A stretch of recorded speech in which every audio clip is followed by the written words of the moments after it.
Tanpa basa-basi lagi, marilah kita mulai presentasi ini dengan semangat dan antusias yang tinggi. Assalamualaikum warahmatullahi wabarakatuh. Salam Om Swastiastu, Namo Buddhaya, salam kebajikan. Sebelum itu, izinkan saya untuk memperkenalkan diri terlebih dahulu. Karena ada sebuah pepatah yang mengatakan, tak kenal maka tak sayang maka tak cinta. Maka perkenalkanlah saya Devi Afriani NPM 2214181077 kelas Tanah A. Saya akan menyampaikan hasil kerja saya tentang unsur hara nitrogen atau unsur hara N. Pendahuluan, unsur hara nitrogen adalah unsur hara makro yang dibutuhkan oleh tanaman. Unsur hara N dapat merangsang pertumbuhan vegetatif tanaman secara keseluruhan dan juga berperan dalam pembentukan klorofil, protein, dan asam amino. Tujuan dari presentasi ini yang pertama, mengetahui peran nitrogen dalam pertumbuhan tanaman. Yang kedua, mengetahui pengaruh pemberian nitrogen pada dosis yang tepat. Bentuk nitrogen yang dapat diserap oleh tanaman ada dua macam. Yang pertama, amonium. Yang kedua, nitrat. Amonium. Amonium dapat diserap langsung oleh akar tanaman. Saat diserap, amonium akan membantu pembentukan protein dan asam amino dalam tanaman. Namun, jika terlalu banyak, amonium bisa menjadi beracun bagi tanaman. Nitrat. Nitrat lebih mudah bergerak dalam tanah dibandingkan amonium, sehingga seringkali lebih mudah diserap tanaman. Setelah diserap, nitrat diubah menjadi amonium di dalam tanaman untuk proses pembentukan protein dan asam amino. Tanaman lebih suka bentuk nitrat dibandingkan yang lebih basah. Bahan baku nitrogen. Bahan baku nitrogen digunakan dalam berbagai industri, terutama produksi pupuk, bahan kimia, dan gas nitrogen murni. Berikut ini adalah beberapa bahan baku utama yang mengandung nitrogen. Yang pertama, udara atau atmosfer. Yang kedua, amonia atau NH3. Yang ketiga, gas alam. Yang keempat, nitrat alamiah. Yang kelima, bahan organik. Yang keenam, urea. Dan yang ketujuh, bahan kimia lainnya. Sumber nitrogen, pertama, pupuk organik dan pupuk anorganik. Yang kedua, sisa kotoran hewan dan tanaman. Yang ketiga, fiksasi nitrogen. Yang keempat, fiksasi petir. Pupuk organik. Pupuk organik adalah pupuk yang berasal dari bahan-bahan alami, seperti sisa-sisa tanaman, kotoran hewan, kompos, atau pupuk hijau. Contoh pupuk organik yaitu pupuk kandang dan pupuk kompos. Pupuk anorganik adalah pupuk yang dibuat melalui proses kimia atau sintesis. Contohnya yaitu pupuk urea dan amonium nitrat.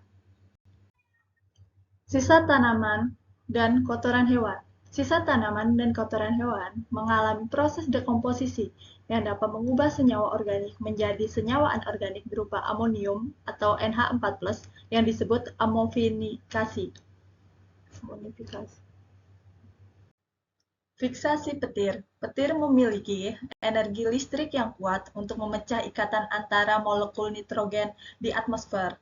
Petir membuat nitrogen dapat bereaksi dengan oksigen dan membuat nitrat yang dapat diserap oleh tumbuhan. Penyerapan nitrogen.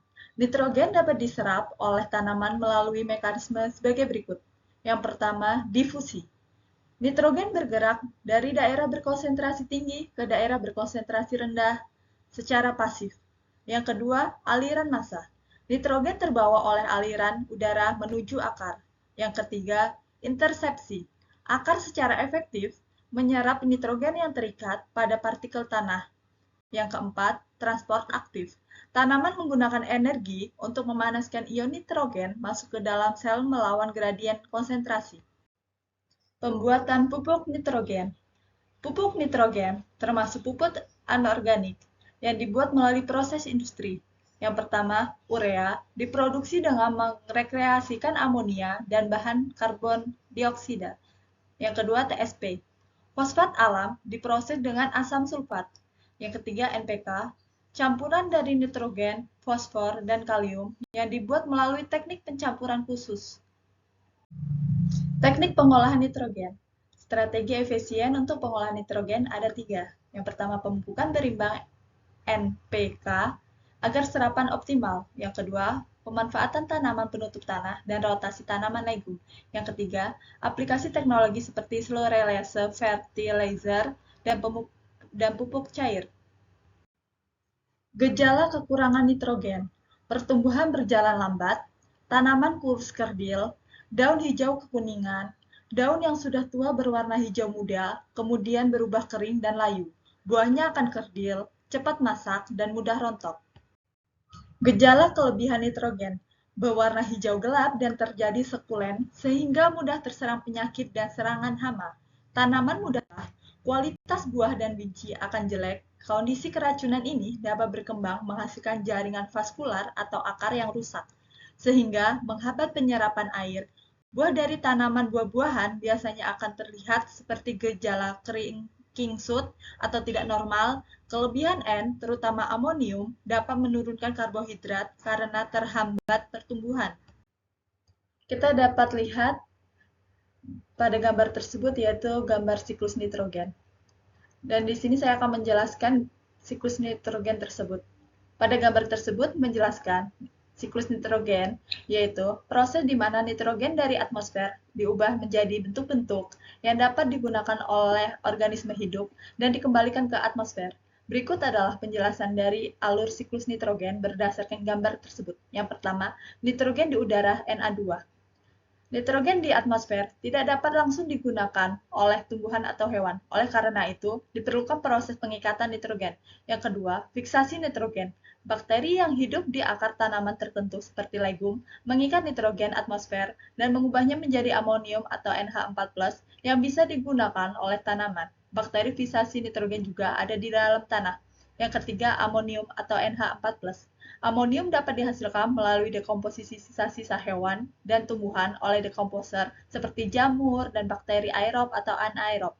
Yang keempat, nitrifikasi. Amonium kemudian diubah oleh bakteri nitrifikasi menjadi nitrit dan kemudian menjadi nitrat yang merupakan bentuk nitrogen yang dapat diserap oleh tanaman. Yang kelima, absorpsi oleh tanaman. Tanaman menyerap nitrat dari tanah dan menggunakannya untuk pertumbuhan. Yang keenam, konsumsi oleh hewan. Hewan mendapatkan nitrogen dengan memakan tumbuhan. Nitrogen digunakan untuk membentuk protein dan asam nukleat. Yang ketujuh, dekomposisi. Ketika hewan atau tumbuhan mati, dekomposer menguraikan bahan organik ini dan melepaskan nitrogen ke dalam tanah dalam bentuk amonium atau NH4+. Yang kedelapan, dinitrifikasi.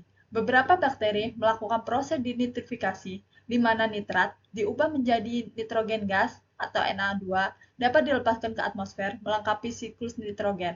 Nah, siklus ini penting karena memastikan ketersediaan nitrogen bagi organisme hidup dalam bentuk yang dapat digunakan. Kesimpulan dari praktikum ini yang pertama, nitrogen memainkan peran penting dalam pertumbuhan tanaman dengan memperkuat struktur tanaman dan menghasilkan daun berwarna hijau tua. Ditambah, nitrogen juga mendukung produksi pigmen hijau atau klorofil yang memberikan warna hijau pada tanaman yang sangat penting untuk proses fotosintesis. Selain itu, nitrogen digunakan dalam sintesis asam amino dan protein, unsur kunci dalam pembentukan jaringan tanaman. Dan akhirnya, nitrogen merangsang pertumbuhan vegetatif tanaman, mempromosikan perkembangan daun dan batang yang kuat. Kesimpulan yang kedua, pemberian nitrogen pada dosis yang tepat akan meningkatkan pertumbuhan tanaman, meningkatkan metabolisme tanaman, pembentukan protein, karbohidrat, akibat pertumbuhan dan produksi tanaman meningkat. Sekian presentasi dari saya. Sebelum itu, saya ingin memberi pantun. Kesempian tanpa kekasih cukup sekian dan terima kasih. Jika ada kurangnya, saya minta maaf. Dan jika ada lebihnya, tidak usah dikembalikan karena saya orangnya ikhlas. Dan terima kasih atas atensinya. Saya pamit undur diri. Sampai jumpa di diskusi selanjutnya. Saya akhiri. Wassalamualaikum warahmatullahi wabarakatuh.